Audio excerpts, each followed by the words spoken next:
you. I'm raising my bit as far as I can. Hello, my name's Anne.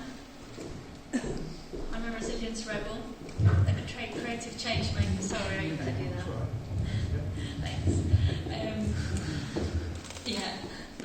I help neurodivergent people beat burnout and so they can embrace their natural brilliance. I also am encouraging employers to understand that burnout isn't an individual failure or weakness, it's a corporate and societal sustainability issue, because they can co-create inclusive and trauma-informed working and learning spaces where neurodivergent employees can unmask and feel safe to be themselves. They also need to feel valued and thrive. Neurodivergent people are discriminated openly in the workplace. They're either prevented from getting work, or if they are on work, they're treated so poorly that they end up leaving and causing them mental health challenges. In 2023, I published this book, Turning the Tables on Burnout. It's about how we burn out, why we burn out, and how to get out of burnout. I didn't know I was neurodivergent when I wrote this book, so it doesn't actually specifically mention being neurodivergent, but it does tell you how and why you burn out. So this talks about really why neurodivergent women burn out and the challenges that the intersectionality of women who are neurodivergent face in burning out. Tell you a bit about myself. Basically, I published this book after working for over 20 years in health, safety and well-being. But life changes forced me to leave this corporate health and safety world because I had to become a carer and relocate 500 miles back here to Somerset and juggle being a mum, being a carer, trying to work, trying to prove my worth by earning a living. And I had to change my practice because I was also diagnosed with complex PTSD. I've had a lifetime of mental health challenges, and it wasn't until I was, till 15 years ago that I realised that I had complex PTSD. And it wasn't until last year, when I was in my 50s, that I discovered I had ADHD. So I've lived my whole life wondering why I can't cope, and why I'm not enough, and why I'm too this and too that. And now the final piece of the jigsaw has been put together. So I had to find some more holistic ways of helping me to stay well. So for the last 15 years, that journey I've been on is what I share in the book and what I actually help other people with in the work that I do. I trained as an EFT tapping therapeutic practitioner before lockdown, and I include that in my coaching now. And before, on my 50th birthday, which was a few years ago, I took a grown-up gap year and went back to art college and learned the power of creativity to support wellbeing as well, which I've been doing for my own personal use since my PTSD diagnosis. But I realised the link between the work I'd been doing on health and safety and wellbeing and creativity, and used my time at Stroke to really unpack my own recovery, but also understand how I could apply the two worlds together, the creative world and the health and wellbeing world. So I moved into the world of social prescribing and ran a project across Somerset called Thriving Community of Somerset, and helped set up choirs and art groups and nature groups to help people support their health and wellbeing, a bit like we described today. I funded a raised bed project in Shepton actually, which helped people get outdoors and learn how to make raised beds and grow veg to support their health and wellbeing, and the art and nature group went. And so I've done that. And then the last 2 years, till I had to leave my own mental health last year, I worked on a health inequalities reduction project across the whole of Somerset, educating our town and parish councillors how social determinants of health and wellbeing affect us all. So it's not just about going to the doctor with an illness, it's about our housing, our jobs, our education, our access to finance, all those things that impact our health and wellbeing. And I also train NHS staff on how to have health and wellbeing conversations and how to listen to what matters to people to help them support their own health and wellbeing. That's the socially acceptable way of introducing myself. Last year with my ADHD diagnosis, there was zero support for me. Like literally, 52 years old, just been told you've got ADHD. What does that mean?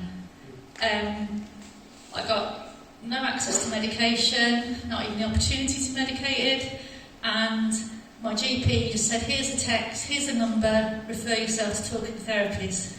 I still haven't had it. Still haven't had talking therapies. But thankfully, because I'm very self-aware, I managed to get access to Mindline Plus, which is a really good service in Somerset, where they call you once a week and check in with your emotional well-being. So I'd highly recommend people access that if they can. And I finally got access to counselling, which is a year later. But I have been very low at times this last year, and it's cost me my job, it's cost me my marriage, it's cost me everything. So, it's really, really bad. So that's where I am. But what I'm here to do is talk about the stigma around mental health, and especially now neurodivergence, because statistically speaking, I shouldn't be here in front of you today. I'm a menopausal mother of 2. I told you about my CPTSD diagnosis 15 years ago and my ADHD diagnosis. But how many people heard about adverse childhood experiences here? ACEs. Yeah, I've done a lot of poetry called I'm Not Mad, I'm Ace, and things like that about it, but yeah. Adverse childhood experiences are events that occur in childhood that are potentially traumatic. They can contribute to toxic stress, and actually it affects how our brains develop. I don't know if you remember the horrific situation about the Romanian orphans. They did brain scans of those children who were deprived of care and actually abused emotionally and all sorts of horrific things, and parts of their brain were missing because they didn't develop the emotional connection centres because of their early childhood experiences. So toxic stress at an early age can actually impact your brain development. It can affect your resilience. It can lower your life expectancy, and it can affect your ability to find and stay in work. It can affect your ability to form and keep relationships, and it's linked with many chronic health conditions associated with stress. Heart disease, diabetes, high blood pressure, autoimmune, isn't it? and women are 60% more likely to develop autoimmune diseases because of the toxic stress that we're exposed to throughout our lives. And add neurodivergent women on top of that, we're even more. So the intersectionality is huge, yeah? So, So around 9% of us have experienced at least 4 ACEs, which could be your parents' marriage breaking up, or having to, being abused, or something like that.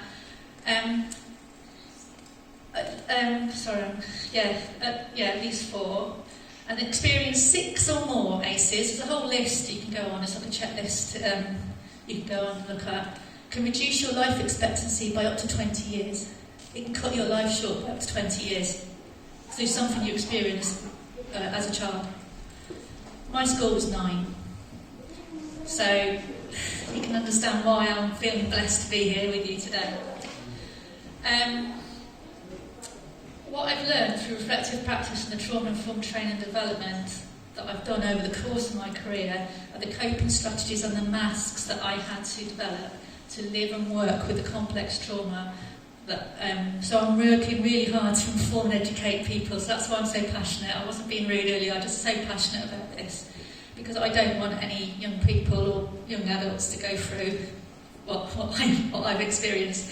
So I'm running some workshops for neurodivergent young people in Bridgewater this month and next to help them explore what matters to them through the power of creativity. And I'm inviting local services like Health Watch and Young Somerset, people like that, to come and listen to them and be there to hear them, not talk to them, but being part of the creative process and hear them whilst they're expressing what matters to them. So if you know any young people aged 17 to 21, they want to come along, there's some leaflets at the back there. So let me get on with the talk, because that's why I'm here.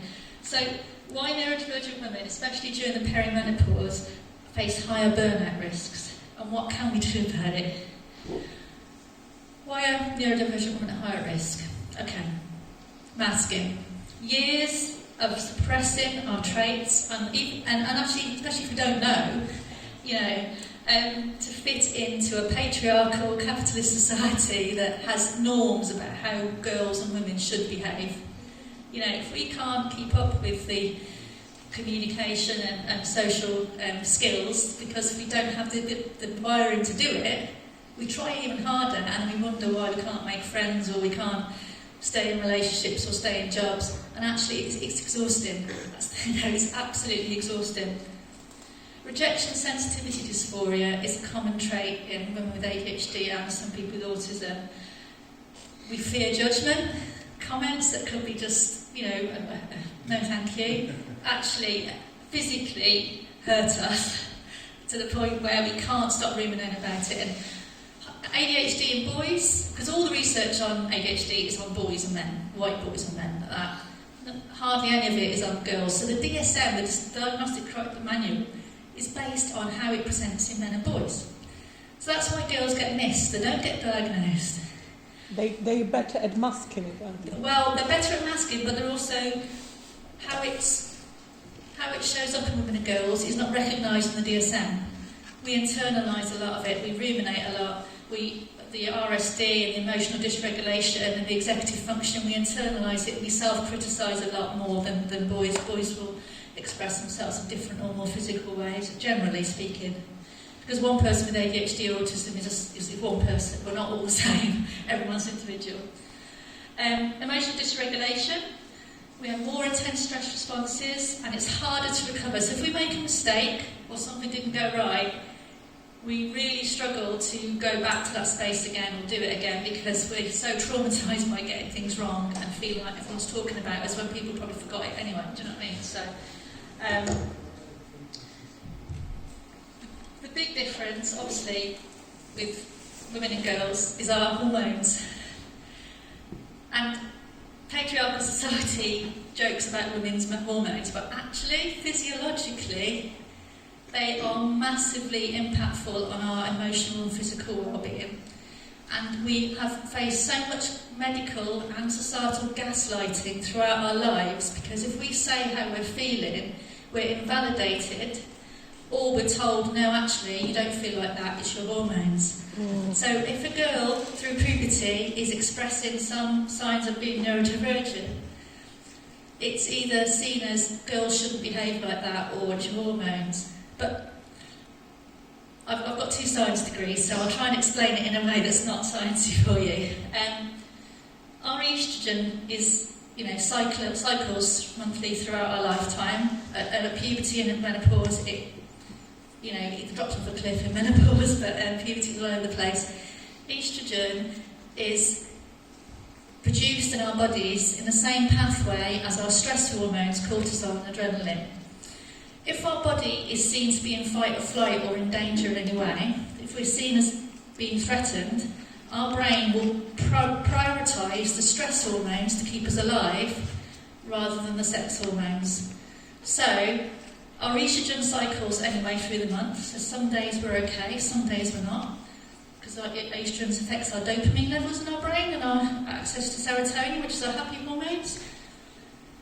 If we're feeling stressed, or if we're feeling traumatised, or we're feeling under pressure or under threat, we have even less oestrogen.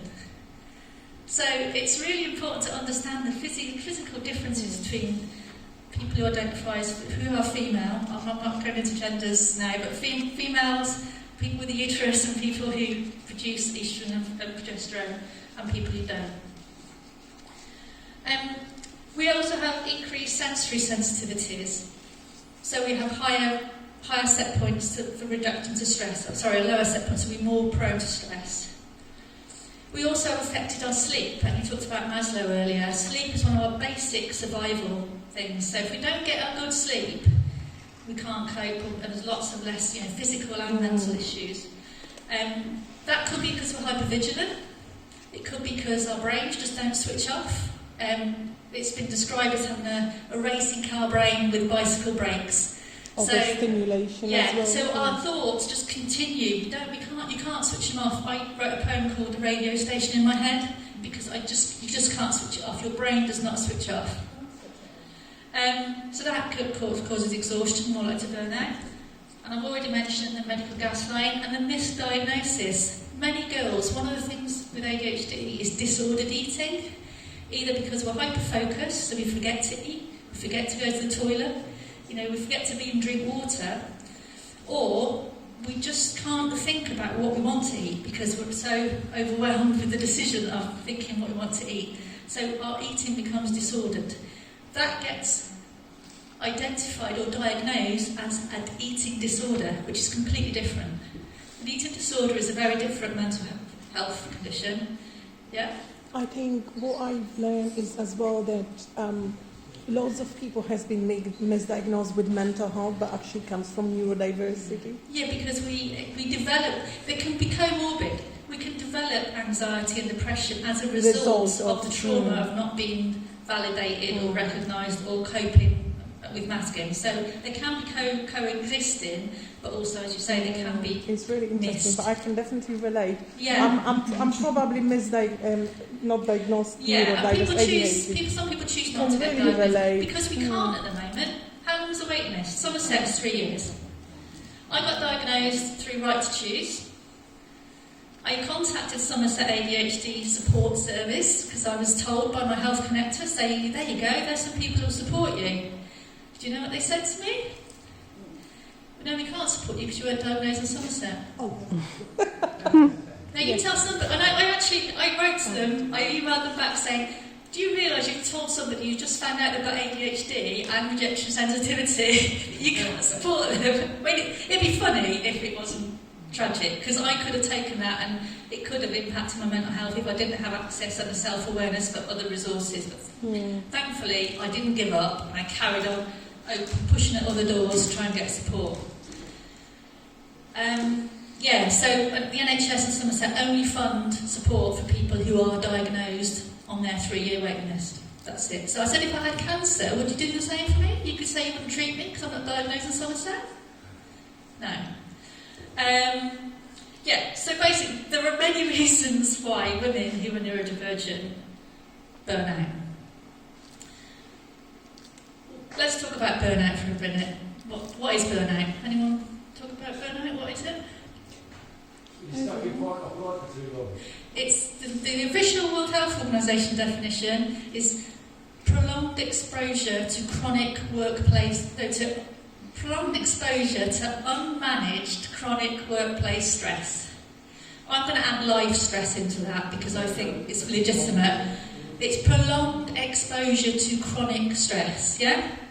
So there's quite a lot to unpack there, but basically it's multiple stressors over a long period of time, and your body keeps producing all the stress hormones, and you get either adrenal burnout, so your kidneys that produce it just burn out, or you get mental, flip your lid, that's it, you can't stop the world, want to get off type thing, and I've been there several times and it's not nice. So it has an effect. Chronic stress exposure, as I always said, it affects our brain development if we're exposed to it when we're younger. It affects our health with autoimmune issues, chronic fatigue, heart disease. It affects our mental health. We've talked about anxiety, self-doubt, low self-esteem. It affects our work. Mental health is the biggest cause of workplace absences, official workplace absences. That's a tip of the iceberg. I've worked in health and safety. I judge international health and safety awards.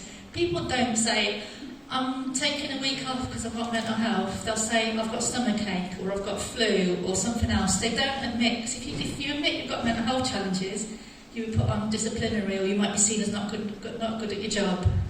Yeah? I was a health and safety manager. I couldn't tell people I had mental health challenges. I was teaching about it. I've talked about relationship strains.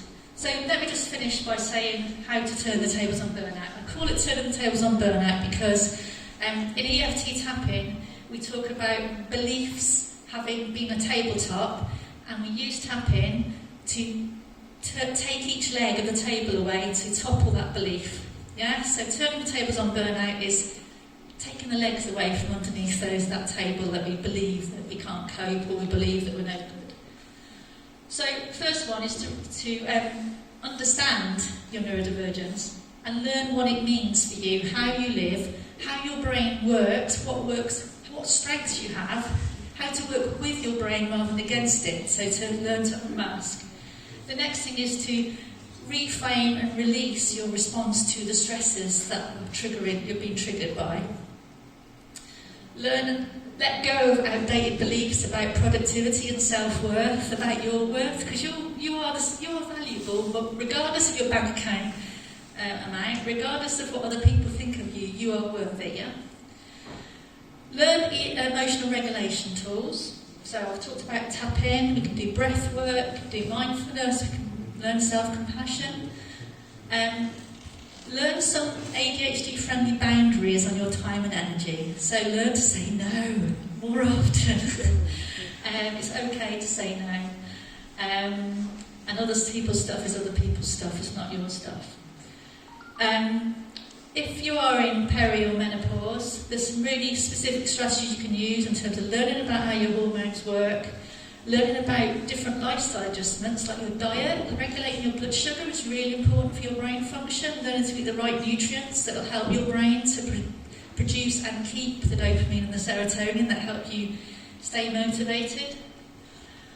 And seeking informed medical support. I say informed because there's not really a big section of medical training on women's health in general, so it's really important to get somebody who understands women's health and understands menopause, because quite a lot of GPs aren't, unfortunately, very well informed. And that's no disrespect to GPs, it's just that is a...